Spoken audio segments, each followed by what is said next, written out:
গতকালকে তুফাজ্জল নামে একটা মেধাবী স্টুডেন্টকে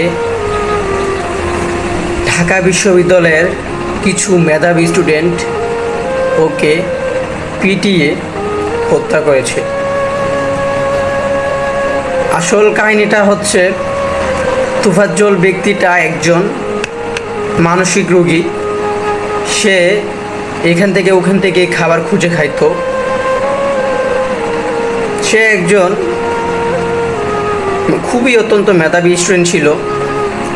মূলত কারণটা হচ্ছে 2015 সালে তার বাবার মৃত্যু হয়, 2019 সালে তার মায়ের মৃত্যু হয়, 2023 সালে তার ভাইয়ের মৃত্যু হয় এবং 2024 সালে সে মারা যায়।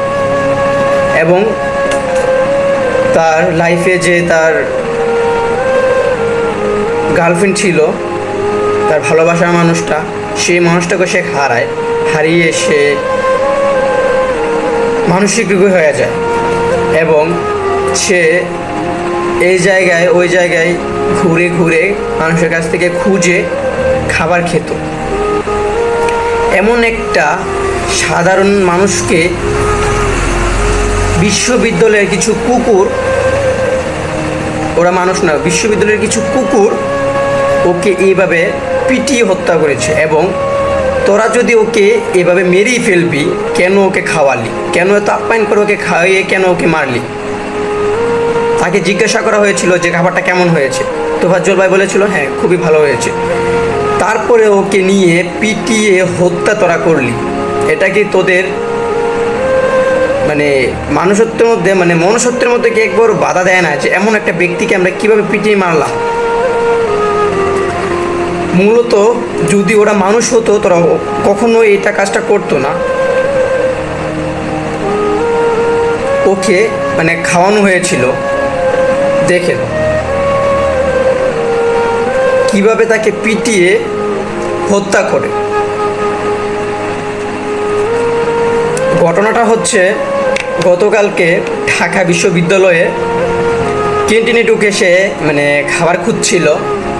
ওই সময় একটা স্টুডেন্টের মোবাইল হারানো যায়, কিন্তু চুর বানানো হয় এই তুফাজ্জল ভাইকে। সে নাকি মোবাইলটা চুরি করেছে, আসলে কিন্তু তাদের কোনো প্রমাণ নাই যে উনি মোবাইলটা চুরি করেছে।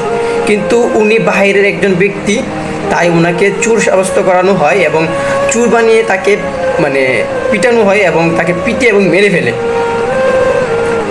মূল কথা হচ্ছে, না জেনে না শুনে কেন ওরা এভাবে মেরে ফেললো। ওদের যারা এই কুকুরগুলা তুফাজ্জল ভাইকে মারলো, তাদের কঠিন থেকে কঠিন শাস্তি চাই। এবং সবার কাছে একটাই রিকোয়েস্ট, সবাই এটার প্রতিবাদ করুন। কারণ এভাবে একজন মানুষকে মারলো, আবারও এমন হতে পারে আরেকটা মানুষকে মারলো। এখন থেকে যদি আমরা এটা প্রতিবাদ না করি, তাহলে সবাই একটা সাহস পেয়ে যাবে একটা মানুষকে মারার। আমি চাই যারা এভাবে ওকে পিটিয়ে হত্যা করেছে তাদের সবাইকে আইনের একটা ব্যবস্থা নেওয়া হোক এবং তাদেরকে কঠিন থেকে কঠিন শাস্তি দেওয়া হোক, যেন দ্বিতীয়বার কখনো এটা না করে।